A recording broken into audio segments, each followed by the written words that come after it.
Empat pelaku kasus pembakaran dan perusakan rumah warga di Desa Hunut, Kecamatan Teluk Ambon, hingga kini masih belum ditangkap.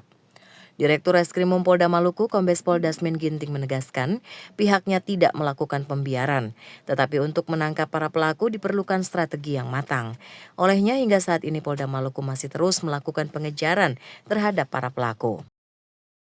Jadi tidak pernah kita diamkan, pasti. Itu saya pastikan, tetap kita lakukan. Tapi sekali lagi, dalam proses penegakan hukum itu kan ada hal strategi yang perlu kita jalankan. Tidak selalu harus seperti apa. Jadi ada strategi. Tapi intinya, apapun kendalanya, kami akan berupaya dengan strategi tertentu untuk menuntaskan semua kasus yang ada. Kami pastikan itu. Ya, jadi hukum harus tegak. Empat pelaku telah masuk dalam daftar pencarian orang atau DPO.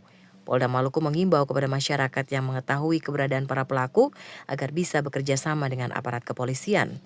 Warga maupun pihak keluarga diminta untuk kooperatif dan tidak menyembunyikan pelaku kejahatan.